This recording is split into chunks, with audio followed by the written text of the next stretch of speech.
ನನ್ನ ನಿರೀಕ್ಷೆಗೆ ಹತ್ತಿರವಾದಂಥ ಗೆಲುವು. ಒಂದು 1,000-2,000 ಹೆಚ್ಚು ಕಡಿಮೆ ಆಗ್ಬೋದು.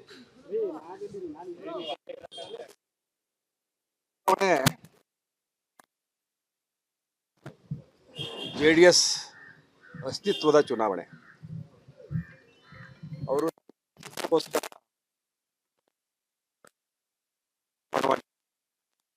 ಕುಮಾರಸ್ವಾಮಿ ಮಗನ್ನೇ ಪಣವಾಗಿತ್ತು.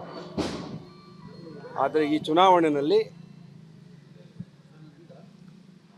ನಿಖಿಲ್ ಕುಮಾರಸ್ವಾಮಿ ಸೋಲುವುದರ ಮುಖಾಂತರ ಆ ಪಕ್ಷ ಅಂತಿಮ ದಿನಗಳನ್ನು ಎಣಿಸ್ತಾ ಇದೆ ಅಂತ ಹೇಳಲಿಕ್ಕೆ ನಾನು ಘಂಟಾಘೋಷವಾಗಿ ಹೇಳಕ್ಕೆ ಇಷ್ಟಪಡ್ತೀನಿ.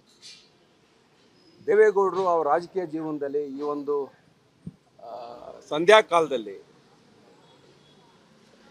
ಮೊಮ್ಮಗನ್ನ ಗೆಲ್ಸ್ಕೊಂಬರ್ತೀನಿ ಅಂತೇಳಿ ತೊಡೆ ತಟ್ಟಿ ಅವರು ಶಪಥ ಮಾಡಿದರು. ನಾನು ಮೊದಲೇ ಹೇಳಿದ್ದೆ ದೇವೇಗೌಡರು ಒಂದು ದೈತ್ಯ ಶಕ್ತಿ ಅಂತೇಳಿ. ವಯಸ್ಸಿನ ಸಹಜ ಪ್ರಕೃತಿ ನಿಯಮದ ಪ್ರಕಾರ ದೇವೇಗೌಡರನ್ನ ಇವತ್ತು ನಮ್ಮ ಜನ ತಿರಸ್ಕಾರ ಮಾಡಿದ್ದಾರೆ.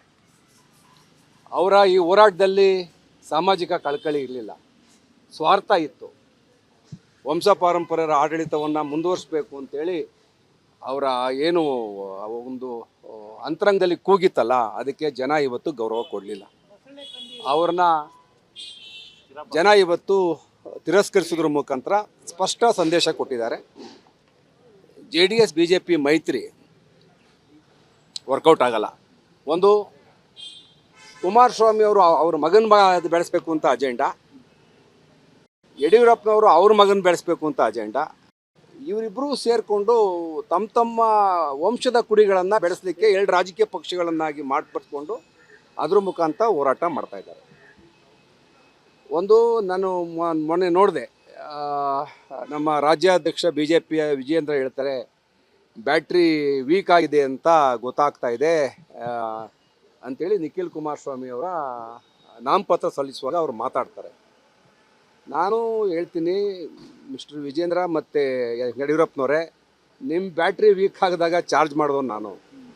ನೀವು ಸೋತ್ ಮೂಲೆ ಗುಂಪಾಗಿದ್ದಾಗ ರಾಜಕೀಯವಾಗಿ ನಿಮ್ಮ ಅಸ್ತಿತ್ವ ತಂದುಕೊಟ್ಟವನು ನಾನು. ಇವತ್ತು ನಿಮ್ಮ ಷಡ್ಯಂತ್ರದಿಂದ ನಾನು ಇವತ್ತು NDA ಬಿಡಬೇಕಾಗಿ ಬಂತು. ನೀವು ಪಿತೂರಿ ಮಾಡಿ ನನ್ನನ್ನು ಹೊರ ಹಾಕಿದ್ರಿ, ಆದರೆ ನನ್ನ ಜನ ಕಾಂಗ್ರೆಸ್ ಪಕ್ಷ ನನ್ನನ್ನು ಕೈ ಬಿಡಲಿಲ್ಲ. ಎರಡನೇದು, ಕುಮಾರಸ್ವಾಮಿಯವರು ರಾಜಕೀಯವಾಗಿ ಬಹಳ ಕೀಳುಮಟ್ಟಕ್ಕೆ ಹೋಗಿದ್ದಾಗ, ಅವ್ರನ್ನ ಈ ರಾಜ್ಯದ ಜನ ತಿರಸ್ಕಾರ ಮಾಡಿದ್ದಾಗ, ಅವರು ಮೂಲೆ ಕುಂತಿದ್ದಾಗ ಹೋಗಿ ಅವ್ರಿಗೆ ಶಕ್ತಿ ತುಂಬಿದೆ, NDA ಸೇರಲಿಕ್ಕೆ ಪ್ರೇರೇಪಣೆ ಮಾಡಿದೆ, ಅವ್ರಿಗೆ ರಾಜಕೀಯ ಬಲ ಬಂತು. ಕಳೆದ ಪಾರ್ಲಿಮೆಂಟ್ ಚುನಾವಣೆಯಲ್ಲಿ ಇದೇ ಥರ ರಿಸಲ್ಟು 25,000 ಹೆಚ್ಚಿಗೆ ಅಂತರದಲ್ಲಿ ಡಾಕ್ಟರ್ ಮಂಜುನಾಥ್ ಅವರು NDA ಅಭ್ಯರ್ಥಿಯಾಗಿ ಗೆಲ್ತಾರೆ. ಕೇವಲ 5-6 ತಿಂಗಳಲ್ಲಿ ಪುನಃ ರಿವರ್ಸು, 50-60 ಜನ ಮತದಾರರು ಉಲ್ಟಾ ಹೊಡಿತಾರೆ. ನಾನೀಗ 26-27 ಸಾವಿರ ಲೀಡಲ್ಲಿದ್ದೀನಿ. ಇನ್ನೊಂದು 2-3 ಸಾವಿರ ಬರ್ಬೋದು ಅಂತ ನಿರೀಕ್ಷೆ ಇದೆ. ಅದಕ್ಕಿಂತ ಹೆಚ್ಚು ಮತವನ್ನು ಜನ ನಮಗೆ ಕೊಡ್ತಾರೆ. ಆ ಕಾಂಬಿನೇಷನ್ಗೂ 25,000 ಜಾಸ್ತಿ ಕೊಟ್ಟಿದ್ದರು. ನಾನು ನಾಯಕತ್ವದಲ್ಲಿ ಡಾಕ್ಟರ್ ಮಂಜುನಾಥ್ ಕರ್ಕೊಂಡ್ಬಂದು ನಾನು ಚುನಾವಣೆ ಅಖಾಡದಲ್ಲಿ ಪಾಪ ಸುರೇಶ್ ಅವ್ರ ವಿರುದ್ಧ ನಾನು ಅವ್ರನ್ನ ಗೆಲ್ಲಿಸಿದ್ದೆ. ಅದೇ ಸುರೇಶ್ ಅವ್ರ ಜೊತೆಯಾಗಿ ನಿಂತ್ಕೊಂಡು ಇವತ್ತು ಅದೇ NDAನ ಇವತ್ತು 25-30 ಸಾವಿರ ಅಂತರದಲ್ಲಿ ನಾವು ಸೋಲಿಸ್ತೀವಿ. ನನ್ನ ನಿರೀಕ್ಷೆಗೆ ಹತ್ತಿರವಾದಂಥ ಗೆಲುವು. 1,000-2,000 ಹೆಚ್ಚು ಕಡಿಮೆ ಆಗ್ಬೋದು.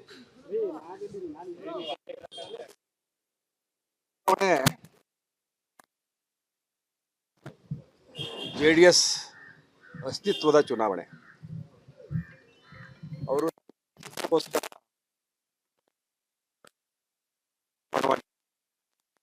ಕುಮಾರಸ್ವಾಮಿ ಮಗನ್ನೇ ಪಣವಾಗಿತ್ತು. ಆದರೆ ಈ ಚುನಾವಣೆಯಲ್ಲಿ ನಿಖಿಲ್ ಕುಮಾರಸ್ವಾಮಿ ಸೋಲುವುದರ ಮುಖಾಂತರ ಆ ಪಕ್ಷ ಅಂತಿಮ ದಿನಗಳನ್ನು ಎಣಿಸ್ತಾ ಇದೆ ಅಂತ ಹೇಳಲಿಕ್ಕೆ ನಾನು ಘಂಟಾಘೋಷವಾಗಿ ಹೇಳಕ್ಕೆ ಇಷ್ಟಪಡ್ತೀನಿ. ದೇವೇಗೌಡರು ಅವರ ರಾಜಕೀಯ ಜೀವನದಲ್ಲಿ ಈ ಒಂದು ಸಂಧ್ಯಾ ಕಾಲದಲ್ಲಿ ಮೊಮ್ಮಗನ್ನ ಗೆಲ್ಸ್ಕೊಂಬರ್ತೀನಿ ಅಂತೇಳಿ ತೊಡೆ ತಟ್ಟಿ ಅವರು ಶಪಥ ಮಾಡಿದರು. ನಾನು ಮೊದಲೇ ಹೇಳಿದ್ದೆ ದೇವೇಗೌಡರು ಒಂದು ದೈತ್ಯ ಶಕ್ತಿ ಅಂತೇಳಿ. ವಯಸ್ಸಿನ ಸಹಜ ಪ್ರಕೃತಿ ನಿಯಮದ ಪ್ರಕಾರ ದೇವೇಗೌಡರನ್ನ ಇವತ್ತು ನಮ್ಮ ಜನ ತಿರಸ್ಕಾರ ಮಾಡಿದ್ದಾರೆ. ಅವರ ಈ ಹೋರಾಟದಲ್ಲಿ ಸಾಮಾಜಿಕ ಕಳಕಳಿ ಇರಲಿಲ್ಲ, ಸ್ವಾರ್ಥ ಇತ್ತು. ವಂಶ ಪಾರಂಪರ್ಯರ ಆಡಳಿತವನ್ನು ಮುಂದುವರಿಸಬೇಕು ಅಂತೇಳಿ ಅವರ ಏನು ಒಂದು ಅಂತರಂಗದಲ್ಲಿ ಕೂಗಿತ್ತಲ್ಲ, ಅದಕ್ಕೆ ಜನ ಇವತ್ತು ಗೌರವ ಕೊಡಲಿಲ್ಲ. ಅವ್ರನ್ನ ಜನ ಇವತ್ತು ತಿರಸ್ಕರಿಸೋದ್ರ ಮುಖಾಂತರ ಸ್ಪಷ್ಟ ಸಂದೇಶ ಕೊಟ್ಟಿದ್ದಾರೆ. JDS BJP ಮೈತ್ರಿ ವರ್ಕೌಟ್ ಆಗಲ್ಲ. ಒಂದು, ಕುಮಾರಸ್ವಾಮಿ ಅವರು ಅವ್ರ ಮಗನ ಬೆಳೆಸಬೇಕು ಅಂತ ಅಜೆಂಡಾ, ಯಡಿಯೂರಪ್ಪನವರು ಅವ್ರ ಮಗನ ಬೆಳೆಸಬೇಕು ಅಂತ ಅಜೆಂಡಾ. ಇವರಿಬ್ಬರೂ ಸೇರಿಕೊಂಡು ತಮ್ಮ ವಂಶದ ಕುಡಿಗಳನ್ನು ಬೆಳೆಸಲಿಕ್ಕೆ ಎರಡು ರಾಜಕೀಯ ಪಕ್ಷಗಳನ್ನಾಗಿ ಮಾರ್ಪಡಿಸ್ಕೊಂಡು ಅದ್ರ ಮುಖಾಂತರ ಹೋರಾಟ ಮಾಡ್ತಾ ಇದ್ದಾರೆ. ಒಂದು, ನಾನು ಮೊನ್ನೆ ನೋಡಿದೆ, ನಮ್ಮ ರಾಜ್ಯಾಧ್ಯಕ್ಷ BJPಯ ವಿಜಯೇಂದ್ರ ಹೇಳ್ತಾರೆ, ಬ್ಯಾಟ್ರಿ ವೀಕ್ ಆಗಿದೆ ಅಂತ ಗೊತ್ತಾಗ್ತಾ ಇದೆ ಅಂಥೇಳಿ ನಿಖಿಲ್ ಕುಮಾರಸ್ವಾಮಿ ಅವರ ನಾಮಪತ್ರ ಸಲ್ಲಿಸುವಾಗ ಅವರು ಮಾತಾಡ್ತಾರೆ. ನಾನು ಹೇಳ್ತೀನಿ, ಮಿಸ್ಟರ್ ವಿಜೇಂದ್ರ ಮತ್ತು ಯಡಿಯೂರಪ್ಪನವರೇ, ನಿಮ್ಮ ಬ್ಯಾಟ್ರಿ ವೀಕ್ ಆಗಿದಾಗ ಚಾರ್ಜ್ ಮಾಡಿದವನು ನಾನು. ನೀವು ಸೋತ್ ಮೂಲೆ ಗುಂಪಾಗಿದ್ದಾಗ ರಾಜಕೀಯವಾಗಿ ನಿಮ್ಮ ಅಸ್ತಿತ್ವ ತಂದುಕೊಟ್ಟವನು ನಾನು. ಇವತ್ತು ನಿಮ್ಮ ಷಡ್ಯಂತ್ರದಿಂದ ನಾನು ಇವತ್ತು NDA ಬಿಡಬೇಕಾಗಿ ಬಂತು. ನೀವು ಪಿತೂರಿ ಮಾಡಿ ನನ್ನನ್ನು ಹೊರ ಹಾಕಿದ್ರಿ, ಆದರೆ ನನ್ನ ಜನ ಕಾಂಗ್ರೆಸ್ ಪಕ್ಷ ನನ್ನನ್ನು ಕೈ ಬಿಡಲಿಲ್ಲ. ಎರಡನೇದು, ಕುಮಾರಸ್ವಾಮಿಯವರು ರಾಜಕೀಯವಾಗಿ ಭಾಳ ಕೀಳುಮಟ್ಟಕ್ಕೆ ಹೋಗಿದ್ದಾಗ, ಅವ್ರನ್ನ ಈ ರಾಜ್ಯದ ಜನ ತಿರಸ್ಕಾರ ಮಾಡಿದ್ದಾಗ, ಅವರು ಮೂಲೆ ಕುಂತಿದ್ದಾಗ ಹೋಗಿ ಅವ್ರಿಗೆ ಶಕ್ತಿ ತುಂಬಿದೆ, NDA ಸೇರಲಿಕ್ಕೆ ಪ್ರೇರೇಪಣೆ ಮಾಡಿದೆ, ಅವ್ರಿಗೆ ರಾಜಕೀಯ ಬಲ ಬಂತು. ಕಳೆದ ಪಾರ್ಲಿಮೆಂಟ್ ಚುನಾವಣೆಯಲ್ಲಿ ಇದೇ ಥರ ರಿಸಲ್ಟು 25,000 ಹೆಚ್ಚಿಗೆ ಅಂತರದಲ್ಲಿ ಡಾಕ್ಟರ್ ಮಂಜುನಾಥ್ ಅವರು NDA ಅಭ್ಯರ್ಥಿಯಾಗಿ ಗೆಲ್ತಾರೆ. ಕೇವಲ 5-6 ತಿಂಗಳಲ್ಲಿ ಪುನಃ ರಿವರ್ಸು, 50-60 ಜನ ಮತದಾರರು ಉಲ್ಟಾ ಹೊಡಿತಾರೆ. ನಾನೀಗ 26-27 ಸಾವಿರ ಲೀಡಲ್ಲಿದ್ದೀನಿ, ಇನ್ನೊಂದು 2-3 ಸಾವಿರ ಬರ್ಬೋದು ಅಂತ ನಿರೀಕ್ಷೆ ಇದೆ. ಅದಕ್ಕಿಂತ ಹೆಚ್ಚು ಮತವನ್ನು ಜನ ನಮಗೆ ಕೊಡ್ತಾರೆ. ಆ ಕಾಂಬಿನೇಷನ್ಗೂ 25 ಸಾವಿರ ಜಾಸ್ತಿ ಕೊಟ್ಟಿದ್ದರು. ನನ್ನ ನಾಯಕತ್ವದಲ್ಲಿ ಡಾಕ್ಟರ್ ಮಂಜುನಾಥ್ ಕರ್ಕೊಂಡ್ಬಂದು ನಾನು ಚುನಾವಣೆ ಅಖಾಡದಲ್ಲಿ ಪಾಪ ಸುರೇಶ್ ಅವ್ರ ವಿರುದ್ಧ ನಾನು ಅವ್ರನ್ನ ಗೆಲ್ಲಿಸಿದ್ದೆ. ಅದೇ ಸುರೇಶ್ ಅವ್ರ ಜೊತೆಯಾಗಿ ನಿಂತ್ಕೊಂಡು ಇವತ್ತು ಅದೇ NDAನ ಇವತ್ತು 25-30 ಸಾವಿರ ಅಂತರದಲ್ಲಿ ನಾವು ಸೋಲಿಸ್ತೀವಿ. ನನ್ನ ನಿರೀಕ್ಷೆಗೆ ಹತ್ತಿರವಾದಂಥ ಗೆಲುವು. 1,000-2,000 ಹೆಚ್ಚು ಕಡಿಮೆ ಆಗ್ಬೋದು.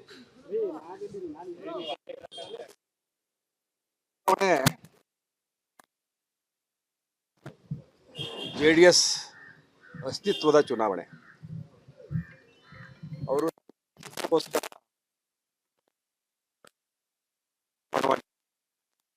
ಕುಮಾರಸ್ವಾಮಿ ಮಗನ್ನೇ ಪಣವಾಗಿತ್ತು.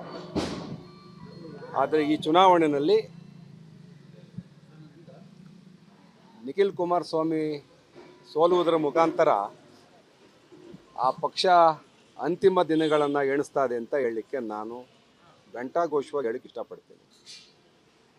ದೇವೇಗೌಡರು ಅವರ ರಾಜಕೀಯ ಜೀವನದಲ್ಲಿ ಈ ಒಂದು ಸಂಧ್ಯಾಕಾಲದಲ್ಲಿ ಮೊಮ್ಮಗನ್ನ ಗೆಲ್ಸ್ಕೊಂಬರ್ತೀನಿ ಅಂತೇಳಿ ತೊಡೆ ತಟ್ಟಿ ಅವರು ಶಪಥ ಮಾಡಿದರು. ನಾನು ಮೊದಲೇ ಹೇಳಿದ್ದೆ, ದೇವೇಗೌಡರು ಒಂದು ದೈತ್ಯ ಶಕ್ತಿ ಅಂತೇಳಿ. ವಯಸ್ಸಿನ ಸಹಜ ಪ್ರಕೃತಿ ನಿಯಮದ ಪ್ರಕಾರ ದೇವೇಗೌಡರನ್ನ ಇವತ್ತು ನಮ್ಮ ಜನ ತಿರಸ್ಕಾರ ಮಾಡಿದ್ದಾರೆ. ಅವರ ಈ ಹೋರಾಟದಲ್ಲಿ ಸಾಮಾಜಿಕ ಕಳಕಳಿ ಇರಲಿಲ್ಲ, ಸ್ವಾರ್ಥ ಇತ್ತು. ವಂಶ ಪಾರಂಪರ್ಯರ ಆಡಳಿತವನ್ನು ಮುಂದುವರಿಸಬೇಕು ಅಂತೇಳಿ ಅವರ ಏನು ಒಂದು ಅಂತರಂಗದಲ್ಲಿ ಕೂಗಿತ್ತಲ್ಲ, ಅದಕ್ಕೆ ಜನ ಇವತ್ತು ಗೌರವ ಕೊಡಲಿಲ್ಲ. ಅವ್ರನ್ನ ಜನ ಇವತ್ತು ತಿರಸ್ಕರಿಸೋದ್ರ ಮುಖಾಂತರ ಸ್ಪಷ್ಟ ಸಂದೇಶ ಕೊಟ್ಟಿದ್ದಾರೆ. JDS BJP ಮೈತ್ರಿ ವರ್ಕೌಟ್ ಆಗಲ್ಲ. ಒಂದು, ಕುಮಾರಸ್ವಾಮಿ ಅವರು ಅವ್ರ ಮಗನ ಬೆಳೆಸಬೇಕು ಅಂತ ಅಜೆಂಡಾ, ಯಡಿಯೂರಪ್ಪನವರು ಅವ್ರ ಮಗನ ಬೆಳೆಸಬೇಕು ಅಂತ ಅಜೆಂಡಾ. ಇವರಿಬ್ಬರೂ ಸೇರಿಕೊಂಡು ತಮ್ಮ ವಂಶದ ಕುಡಿಗಳನ್ನು ಬೆಳೆಸಲಿಕ್ಕೆ ಎರಡು ರಾಜಕೀಯ ಪಕ್ಷಗಳನ್ನಾಗಿ ಮಾರ್ಪಡಿಸ್ಕೊಂಡು ಅದ್ರ ಮುಖಾಂತರ ಹೋರಾಟ ಮಾಡ್ತಾ ಇದ್ದಾರೆ. ಒಂದು, ನಾನು ಮೊನ್ನೆ ನೋಡಿದೆ, ನಮ್ಮ ರಾಜ್ಯಾಧ್ಯಕ್ಷ BJPಯ ವಿಜಯೇಂದ್ರ ಹೇಳ್ತಾರೆ, ಬ್ಯಾಟ್ರಿ ವೀಕ್ ಆಗಿದೆ ಅಂತ ಗೊತ್ತಾಗ್ತಾ ಇದೆ ಅಂಥೇಳಿ ನಿಖಿಲ್ ಕುಮಾರಸ್ವಾಮಿ ಅವರ ನಾಮಪತ್ರ ಸಲ್ಲಿಸುವಾಗ ಅವರು ಮಾತಾಡ್ತಾರೆ. ನಾನು ಹೇಳ್ತೀನಿ, ಮಿಸ್ಟರ್ ವಿಜೇಂದ್ರ ಮತ್ತು ಯಡಿಯೂರಪ್ಪನವರೇ, ನಿಮ್ಮ ಬ್ಯಾಟ್ರಿ ವೀಕ್ ಆಗಿದಾಗ ಚಾರ್ಜ್ ಮಾಡಿದವನು ನಾನು. ನೀವು ಸೋತ್ ಮೂಲೆ ಗುಂಪಾಗಿದ್ದಾಗ ರಾಜಕೀಯವಾಗಿ ನಿಮ್ಮ ಅಸ್ತಿತ್ವ ತಂದುಕೊಟ್ಟವನು ನಾನು. ಇವತ್ತು ನಿಮ್ಮ ಷಡ್ಯಂತ್ರದಿಂದ ನಾನು ಇವತ್ತು NDA ಬಿಡಬೇಕಾಗಿ ಬಂತು. ನೀವು ಪಿತೂರಿ ಮಾಡಿ ನನ್ನನ್ನು ಹೊರ ಹಾಕಿದ್ರಿ, ಆದರೆ ನನ್ನ ಜನ ಕಾಂಗ್ರೆಸ್ ಪಕ್ಷ ನನ್ನನ್ನು ಕೈ ಬಿಡಲಿಲ್ಲ. ಎರಡನೇದು, ಕುಮಾರಸ್ವಾಮಿ ಅವರು ರಾಜಕೀಯವಾಗಿ ಬಹಳ ಕೀಳುಮಟ್ಟಕ್ಕೆ ಹೋಗಿದ್ದಾಗ, ಅವ್ರನ್ನ ಈ ರಾಜ್ಯದ ಜನ ತಿರಸ್ಕಾರ ಮಾಡಿದ್ದಾಗ, ಅವರು ಮೂಲೆ ಕುಂತಿದ್ದಾಗ ಹೋಗಿ ಅವ್ರಿಗೆ ಶಕ್ತಿ ತುಂಬಿದೆ, ಎನ್ ಡಿ ಎ ಸೇರಲಿಕ್ಕೆ ಪ್ರೇರೇಪಣೆ ಮಾಡಿದೆ, ಅವ್ರಿಗೆ ರಾಜಕೀಯ ಬಲ ಬಂತು. ಕಳೆದ ಪಾರ್ಲಿಮೆಂಟ್ ಚುನಾವಣೆಯಲ್ಲಿ ಇದೇ ಥರ ರಿಸಲ್ಟು 25,000 ಹೆಚ್ಚಿಗೆ ಅಂತರದಲ್ಲಿ ಡಾಕ್ಟರ್ ಮಂಜುನಾಥ್ ಅವರು ಎನ್ ಡಿ ಎ ಅಭ್ಯರ್ಥಿಯಾಗಿ ಗೆಲ್ತಾರೆ. ಕೇವಲ 5-6 ತಿಂಗಳಲ್ಲಿ ಪುನಃ ರಿವರ್ಸು, 50-60 ಜನ ಮತದಾರರು ಉಲ್ಟಾ ಹೊಡಿತಾರೆ. ನಾನೀಗ 27 ಸಾವಿರ ಲೀಡಲ್ಲಿದ್ದೀನಿ. ಇನ್ನೊಂದು 2-3 ಸಾವಿರ ಬರ್ಬೋದು ಅಂತ ನಿರೀಕ್ಷೆ ಇದೆ. ಅದಕ್ಕಿಂತ ಹೆಚ್ಚು ಮತವನ್ನು ಜನ ನಮಗೆ ಕೊಡ್ತಾರೆ. ಆ ಕಾಂಬಿನೇಷನ್ಗೂ 25 ಸಾವಿರ ಜಾಸ್ತಿ ಕೊಟ್ಟಿದ್ದರು. ನನ್ನ ನಾಯಕತ್ವದಲ್ಲಿ ಡಾಕ್ಟರ್ ಮಂಜುನಾಥ್ ಕರ್ಕೊಂಡ್ಬಂದು ನಾನು ಚುನಾವಣೆ ಅಖಾಡದಲ್ಲಿ ಪಾಪ ಸುರೇಶ್ ಅವ್ರ ವಿರುದ್ಧ ನಾನು ಅವ್ರನ್ನ ಗೆಲ್ಲಿಸಿದ್ದೆ. ಅದೇ ಸುರೇಶ್ ಅವ್ರ ಜೊತೆಯಾಗಿ ನಿಂತ್ಕೊಂಡು ಇವತ್ತು ಅದೇ ಎನ್ ಡಿ ಎನ ಇವತ್ತು 25-30 ಸಾವಿರ ಅಂತರದಲ್ಲಿ ನಾವು ಸೋಲಿಸ್ತೀವಿ.